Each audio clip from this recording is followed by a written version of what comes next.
Ayan, happy day world. Welcome to Mel's Kitchen. So today is, I'm gonna share to you guys ang paggawa ng kimchi own version. So ito na, simple lang ingredients nito guys. So makikita nyo dyan.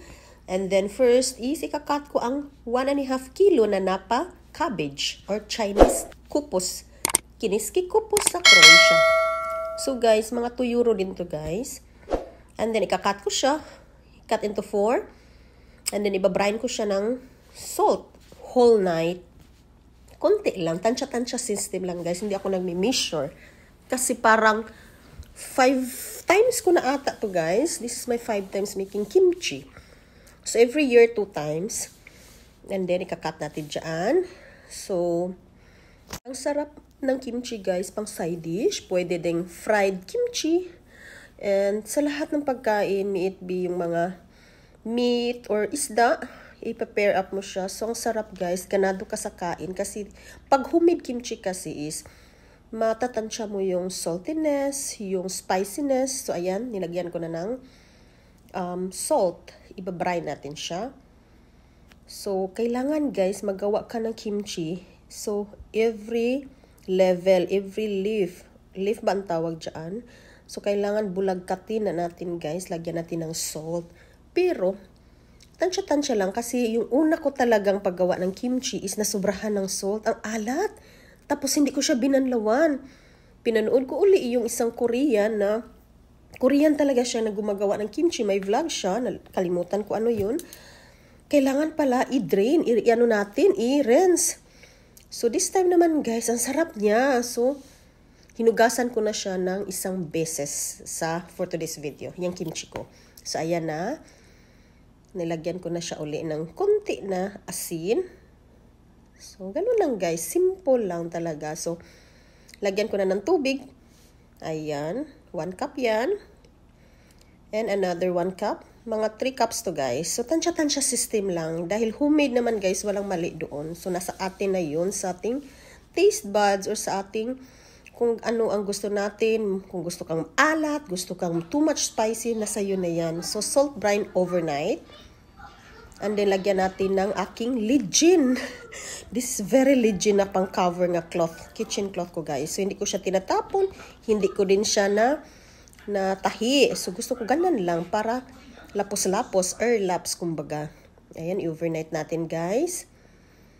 And then, kinabukasan na guys. So, 12 to 12 yan. 12 midnight to 12 noon. Ayan, ganda. Ganito yung texture o ganito yung gusto natin na mangyari sa ating napa leaves. Ma-fold siya guys, pero hindi brittle, okay? Ma-fold siya, malambot siya. So, madaming excess no tubig. Ayan, uli, pinakita ko sa inyo.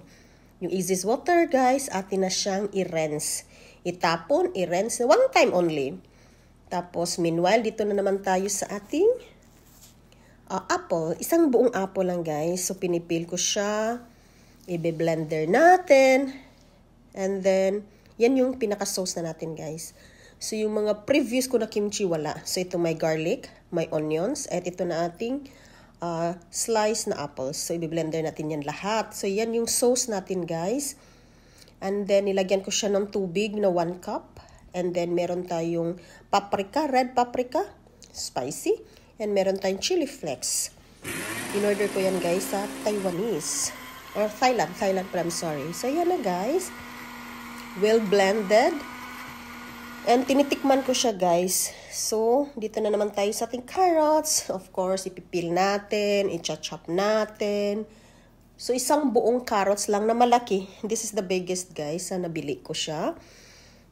Ayun lang. So, very easy lang ang paggawa guys ng kimchi. Na-memorize ko na yung mga procedures, yung mga ingredients. Pwede mo ilagyan ng asin kung gusto mo. Kung hindi pa maalat. Tansya-tansya lang. Nasa sayo na yan lahat. So, ayan na. Hinugasan ko na ng baking soda, guys. Sa mga leafy vegetables or sa mga leafy spicy, baking soda talaga ang panghugas ko, guys. Sa iba naman, suka ang ipanghugas nila, especially yung mga salata or salad, yun, mga raw. Dapat hugasan para yung mga insects o yung mga lupa-lupa mawala. So, ayan nating sauce. Ready na? At, pugaan na to siya, guys. Ifo-fold natin para yung excess water matanggal talaga. So, ready ng lahat. Ayan na. Ating sliced na carrots. ang ating shallots, green shallots, at ang ating napa leaves na malambot na. And then ang ating sauce, ayan na. Hindi ako gusto na maraming sauce or parang mag-over ang sauce sa ating kimchi. Yung ganun lang, insakto lang insakto lang yung manuot ang lasa sa kanya.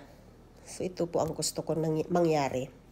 So ito na guys, isa-isahin natin buklatin, tapos ilalagay natin yung sauce. So after that, i-mix na natin yung lahat ng mga ingredients. So kinamay ko guys, ayaw ko mag-gloves kasi feeling ko mas malinis pa yung kamay ko kaysa gloves sa market, sa merkado. So ayan, mas okay yung kamay natin at hinugasan natin, sinabunan. Anyway, tayo lang naman kakain. Ako lang ang kakain ito guys dahil yung anak ko at asawa ko ayaw nila yung spiciness or tinatawag na liuta sa Croatian. So, ayan, giduhanan ako kakamot, guys, para ma-blend talaga, well-blended ang ating sauce.